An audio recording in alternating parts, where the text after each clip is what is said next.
কেমন আছেন বন্ধুরা? আজকের ভিডিওটির সর্বপ্রথম আপডেটটি হলো ফের কলকাতা মেট্রোর মুকুটে জুটছে পালক। এক নিমিষেই মেট্রো স্টেশন থেকে সোজা এয়ারপোর্ট। তার সঙ্গে আরও জানাবো, মেট্রো দেরিতে চলছে সমস্যার কথা মেনে নিয়ে দ্রুত ব্যবস্থা নেওয়ার আশ্বাস দিয়েছে কর্তৃপক্ষ। যাত্রীরা এতদিন অভিযোগ করছিলেন মেট্রো পরিষেবায় সমস্যা রয়েছে, নির্ধারিত সময় নয়, দেরিতে চলছে মেট্রো। সমস্যা যে রয়েছে মঙ্গলবার সে কথা মেনে নিয়েছে মেট্রো কর্তৃপক্ষ। দ্রুত ওই সমস্যার সমাধান করে মেট্রো সময় চালানোর বিষয়ে প্রতিশ্রুতি দিয়েছেন তারা। একই সঙ্গে যাত্রী দুর্ভোগ এড়াতে কয়েকটি পদক্ষেপের কথাও জানানো হয়েছে। মেট্রো দেরিতে চলার কারণে যাত্রী দুর্ভোগের খবর আনন্দবাজার অনলাইনে একাধিকবার প্রকাশ পেতেই নড়েচড়ে বসেন মেট্রো কর্তৃপক্ষ। জানানো হয়, কন্ট্রোল রুম থেকে মেট্রো চলাচল পর্যবেক্ষণ করে অভিযোগের বিষয়টি খতিয়ে দেখা হবে। মেট্রোর মুখ্য জনসংযোগ আধিকারিক কৌশিক মিত্র জানিয়েছে, কন্ট্রোল থেকে মেট্রো চলাচল পর্যবেক্ষণের পর সমস্যার বিষয়টি ধরা পড়েছে। মূলত দুটি কারণে মেট্রো দেরিতে চলছে বলে তার দাবি। এক হচ্ছে শহীদ ক্ষুদিরাম এবং কবি সুভাষ স্টেশনের মধ্যে রক্ষণাবেক্ষণের কাজ হচ্ছে, তাই ওই দুই স্টেশনের মধ্যে মেট্রোর গতি নিয়ন্ত্রণ করা হয়েছে, ফলে মেট্রো দেরিতে চলছে ওই অংশে। আর তার জের গিয়ে পড়েছে অন্য স্টেশনেও। দু একটি ট্রেন স্টেশনে দেরিতে ঢোকার ফলে যাত্রীদের ভিড় বেড়ে যায়, ফলে মেট্রোয় ওঠার পর দরজা খোলা ও বন্ধ করতে সমস্যা হচ্ছে। তার জেরে আরও দেরি হয়ে যাচ্ছে মেট্রো চলাচলে। তবে কৌশিক মিত্র দ্রুত সমস্যা মেটানোর আশ্বাস দিয়েছেন। একই সঙ্গে তিনি জানিয়েছেন, পরিস্থিতি সামলাতে কয়েকটি পদক্ষেপ করবেন মেট্রো কর্তৃপক্ষ। বন্ধুরা, এর পরের আপডেটটি হলো বাংলার মুকুটে নতুন পালক। ওয়ার্ল্ড হেরিটেজ সেন্টার তালিকায় অন্তর্ভুক্ত হতে চলেছে বাংলার আরও এক স্থান। এমনই খবর জানিয়েছে কেন্দ্রীয় মন্ত্রী জি কিষাণ রেড্ডি।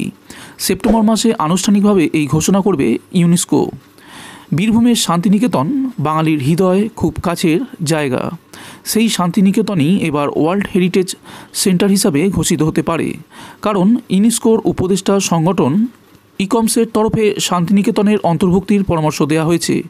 কেন্দ্রীয় মন্ত্রীর দাবি, আগামী সেপ্টেম্বর মাসে সৌদি আরবের রিয়াধে ওয়ার্ল্ড হেরিটেজ কমিটির বৈঠক সম্মেলন রয়েছে, আর সেই সম্মেলন থেকেই এই ঘোষণা করা হবে।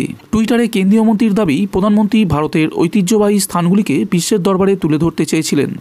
তার সেই স্বপ্নপূরণ আরও এক ধাপ এগুলো, যদিও এই বিষয়ে রাজ্য তরফে কোনো প্রতিক্রিয়া মেলেনি। বন্ধুরা, এরপর আজকের শেষ আপডেটটি হলো ফের কলকাতা মেট্রোর মুকুটে জুটতে চলেছে পালক। এবার বিমানবন্দর মেট্রো স্টেশনের সঙ্গে যুক্ত হবে এয়ারপোর্ট।